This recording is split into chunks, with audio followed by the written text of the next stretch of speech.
Your phone can make calls, send messages, use the internet. But here's a strange question. What if I take out one tiny chip from your phone, and suddenly it loses its identity? No number, no network, no connection to you. That tiny chip is called a SIM card, and most people use it every single day, without really knowing what it actually is. At first glance, a SIM card looks simple. Just a small piece of plastic with a gold plate on it. Easy to ignore. But inside that tiny thing is your phone's entire identity.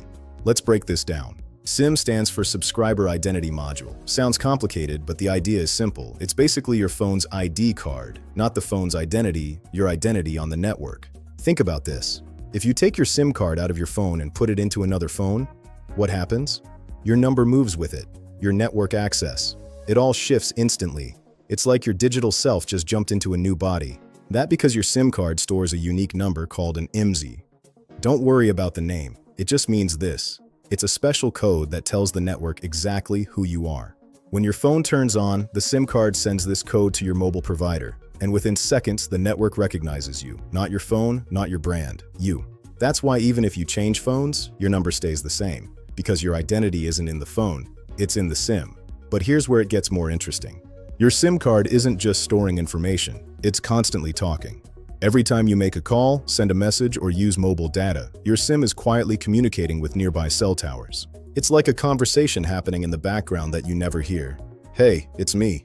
This is my identity. Can I connect? And the network responds, yes, I know you. You're allowed. All of this happens in seconds. No loading screen, no notification, just instant connection.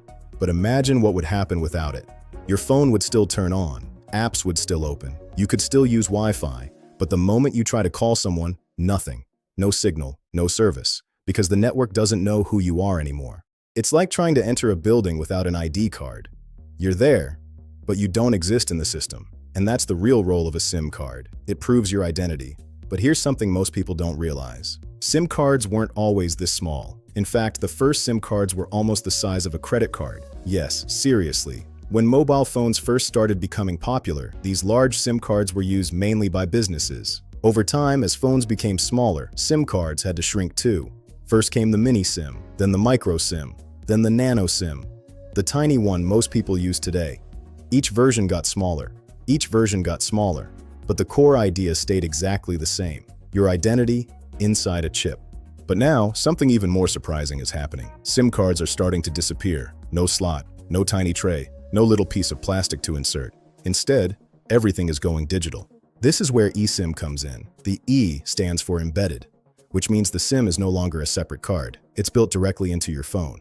At first, that sounds strange. If there's no physical SIM, then where is your identity? The answer is simple. It's stored inside your phone as software. Instead of inserting a card, you just scan a QR code or download a profile from your mobile provider. And just like that, your phone becomes active. Everything happens instantly. But the idea behind it is still the same. Your identity, connecting you to the network, just in a more modern way. And honestly, this solves a lot of problems. Think about traveling to another country. Earlier, you had to find a local SIM, remove your old one, insert the new one, and hope you didn't lose anything. Now, you can just download a new eSIM in minutes. Your phone can even store multiple eSIM profiles at once. It's like having multiple identities, ready to switch whenever you want. But here's something even more interesting. Even though SIM cards are becoming invisible, their role is becoming more important than ever. Because today, your SIM doesn't just connect calls and texts, it also plays a role in security. Banks, apps, and services often use your phone number to verify your identity. That one-time password you get, that depends on your SIM. So in a way, your SIM card has become a key, not just to your network, but to your digital life. And that also means it can be a target. There's something called a SIM swap scam. It sounds technical, but the idea is simple. If someone tricks your mobile provider into transferring your number to their SIM, they can receive your messages, including those important verification codes, which is why protecting your SIM and your number is more important than ever. So now, that tiny chip doesn't seem so simple anymore. It's not just a piece of plastic, it's your identity, your connection, your access, your key. And what makes it even more fascinating is this. Most of us never think about it. We just insert it once and forget it exists.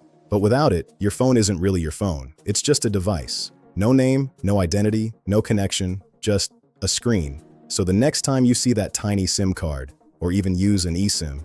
Remember this: you're looking at the invisible identity inside your phone. Common thing, surprising history, and now you know what a SIM card really is.